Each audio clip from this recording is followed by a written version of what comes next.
مختصری سی اس کے اندر آپ تحقیق کر سکتے ہیں۔ تو حضرت عبداللہ ابن عباس رضی اللہ تعالیٰ عنہما، جنہیں اللہ تعالیٰ نے تفسیر قرآن میں خاص مقام عطا کیا تھا حضور کے صحابہ میں سے، انہوں نے رائے دی ہے اس میں۔ انہوں نے کہا کہ میں نے انہی آیات سے، انہی پر غور کر کے یہ بات میں اس نتیجے پر پہنچا ہوں کہ ان کی تعداد 7 تھی اور 8واں کتا تھا۔ اب اس کے کئی دلائل انہوں نے دیے ہیں، جو ظاہر بات ہے کہ موقع نہیں ہے کہ میں ان کو یہاں سامنے رکھوں۔ اور پھر اس کی توثیق اب وہ گبن کی جو ہسٹری سے ہو رہی ہے، اس میں بھی 7 سلیپرز کی بات ہے، اور بہت ساری چیزیں تفصیلات ملتی ہیں جو قرآن نے بیان کی۔ وَلَا تَقُولَنَّ لِشَيْءٍ إِنِّي فَاعِلٌ ذَلِكَ غَدًا، اور دیکھنا ہرگز نہ کہنا کسی کام کے بارے میں کہ میں اس کو کر گزروں گا کل، إِلَّا أَن يَشَاءَ اللَّهُ، مگر یہ کہ ساتھ یہ بھی کہو کہ اگر اللہ چاہے۔ دیکھیے یہ ایک حضور کو تاکید کی گئی ہے صلی اللہ علیہ وسلم، اور یہاں بھی اللہ تعالیٰ نے ایک سبق سکھایا تھا۔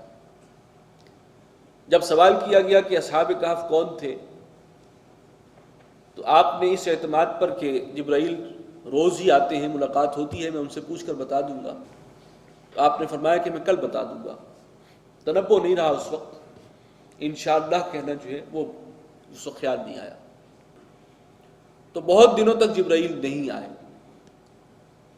اور اس کی وجہ سے جو آپ کی پوزیشن ہے وہ وہاں پر یقیناً اس کا اثر بھی ہوا، تو آپ کو پریشانی بھی اٹھانا پڑی۔ لیکن اس کے بعد وہ آئے ہیں تو یہ سارا قصہ بھی تفصیل آ گئی، اور ساتھ ہی یہ تاکید بھی ہے کہ اے نبی آئندہ کبھی نہ کہیے گا کہ میں یہ کام کر گزروں گا، مگر اس کے ساتھ یہ قید ضرور لگا دیں کہ اگر اللہ نے چاہا۔ دیکھیے اس صورت کا اصل حاصل موضوع بھی یہی ہے، اعتماد اللہ کی ذات پر، پورا یقین بھی ہو کہ میں یہ کام کر سکتا ہوں، ابھی کر لوں گا، کل صبح نکلوں گا، مجھے سفر پہ جانا ہے، پوری تیاری ہے، گاڑی بھی بالکل ٹھیک ہے، ٹینک بھی فل کرا لیا ہے، ہر چیز کوئی مسئلہ نہیں ہے، کل صبح میں چلا جاؤں گا، نکل جاؤں گا سفر پہ۔ تو آپ بھول رہے ہیں کہ یہ اسباب اپنی جگہ، مسبب الاسباب ان سے اوپر رہے۔ وہ چاہے گا تو آپ جا سکیں گے، ورنہ کوئی نہ کوئی رکاوٹ آ جائے گی۔ ایمان کا تقاضا یہ ہے، اور اس دور میں چونکہ اسباب اتنے زیادہ کنٹرول میں آ گئے ہیں لوگوں کے، اس سے اوپر نگاہ جاتی ہی نہیں ہے۔ یہ فتنہ ہے بہت بڑا، اسباب ہی پر سارا بھروسہ، انہی کو دیکھتا ہے انسان، اسی کی بنیاد پہ کہتا ہے کہ میں یہ بھی کر لوں گا اور وہ بھی کر لوں گا، اور یہ بھی ہو جائے گا اور وہ بھی ہو جائے گا۔ تو انشاءاللہ یہ ہے کلمہ توحید، اگر اللہ چاہے گا تو میں کر سکوں گا، نہیں چاہے گا تو میرے لیے ممکن نہیں ہے، میں چاہے سر توڑ زور لگا لوں۔ وَاذْكُرْ رَبَّكَ إِذَا نَسِيتَ، اور اے نبی اپنے رب کو یاد کر لیا کیجئے اگر کبھی بھول ہو جائے۔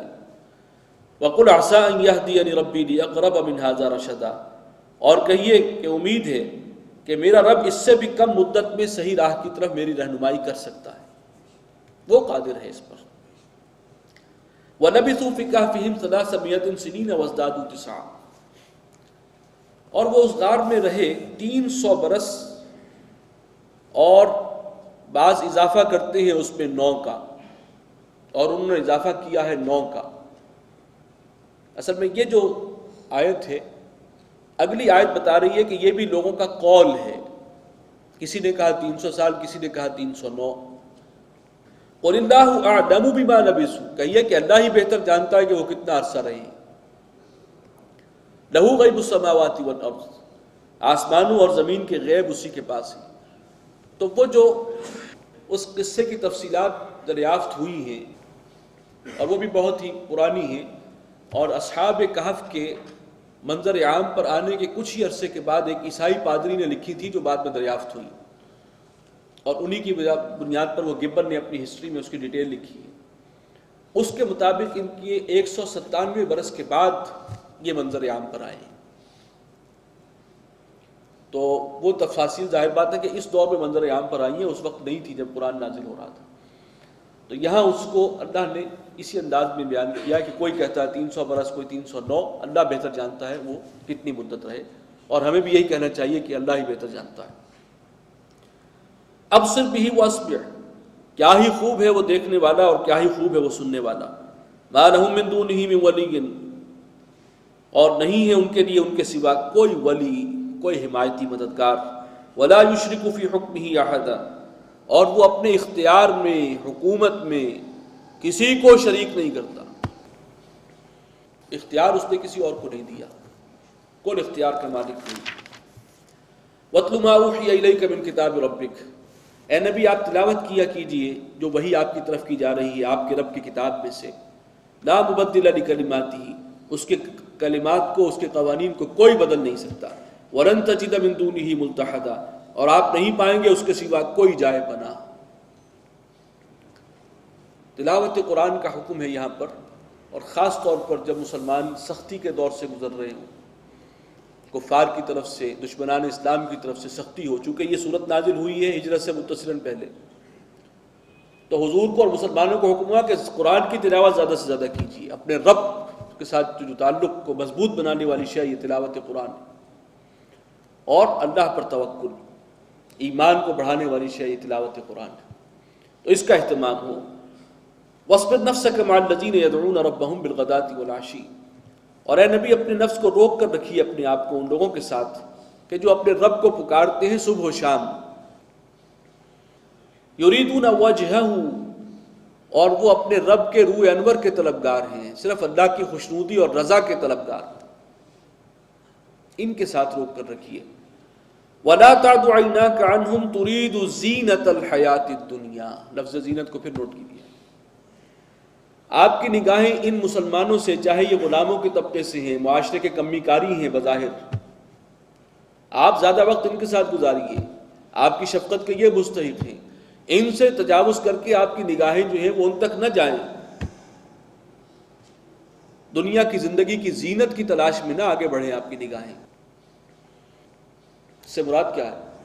آپ کے دل میں تو زندگی کی زینت کی کوئی تمنا نہیں تھی، یعنی ان کو چھوڑ کر آپ کی ساری توجہ ہو جائے سرداران قریش کی طرف، ان کے پیچھے آپ ہلکان ہوتے پھریں، جو صاحب حیثیت ہیں، جو مالدار ہیں، تو دیکھنے والے یہ سمجھیں گے کہ شاید آپ کی نظروں میں بھی دنیا کی زینت اور چمک دمک کی زیادہ اہمیت ہے۔ نہیں، ان کے اس دنیا میں کوئی بھی حیثیت ہو، کوئی مقام ہو، بڑے بڑے سردار ہو، اللہ کی نگاہ میں اصل قیمتی جو ہے، جو قدر ہے اللہ کی، وہ تو وہ بندے ہیں، چاہے وہ بلال ہیں، چاہے ابو فقی ہیں، چاہے خباب بن الارت ہیں، جو اللہ کو صبح و شام پکارتے ہیں اور اللہ تعالیٰ کی رضا کے طلبگار ہیں۔ آپ ان کے ساتھ رہیے، ان پر توجہ دیجیے، انہیں اگنور کیجیے۔ یہ زینت کا حوالہ جو ہے یہاں پر اس طور سے بھی آ رہا ہے۔ وَلَا تُطِعْ مَنْ أَغْفَلْنَا قَلْبَهُ عَنْ ذِكْرِنَا، اور آپ اس کی بات نہ مانیے جس کے دل کو ہم نے خود غافل کر دیا اپنی یاد سے۔ یہ لوگ تو وہ ہیں جو مسلوب التوفیق ہو چکے ہیں، اللہ نے انہیں محروم کر دیا ہے، توفیق سلب کر لی۔ یہ ہوں گے اپنی جگہ بڑے سردار، یہ ہوں گے بڑے صاحب جائیداد، بڑے مالدار، بڑے تجارتی قافلے ان کے آتے جاتے ہیں، اللہ کی نگاہ میں کوئی حیثیت نہیں۔ ان کے دلوں کو ہم نے خود اپنی یاد سے غافل کر دیا۔ وَاتَّبَعَ هَوَاهُ، اور یہ وہ لوگ ہیں جو اب اپنی خواہشات نفس کے غلام ہیں۔ وَكَانَ أَمْرُهُ فُرُطًا، اور ان کا معاملہ جو ہے وہ حد سے تجاوز کر چکا ہے۔ وَقُلِ الْحَقُّ مِن رَبِّكُمْ، کہیے کہ حق بات جو ہے وہ تو آ گئی ہے تمہارے رب کی جانب سے، جو کچھ رب کی جانب سے آیا ہے وہی حق ہے۔ فَمَنْ شَاءَ فَلْيُؤْمِنْ، تو جو چاہے ایمان لائے، وَمَنْ شَاءَ فَلْيَكْفُرْ، اور جو چاہے کفر کرے۔ إِنَّا أَعْتَدْنَا لِلظَّالِمِينَ نَارًا، اختیار تو دیا ہم نے کہ کفر کرو، لیکن نتیجہ بھی سن لو، ہم نے ایسے ظالموں کے لیے وہ جہنم آگ تیار کر رکھی ہے۔ احاط بہم سرادقها، اور اس آگ کی قناتیں جو ہیں ان کا احاطہ کیے ہوئے ہوں گی۔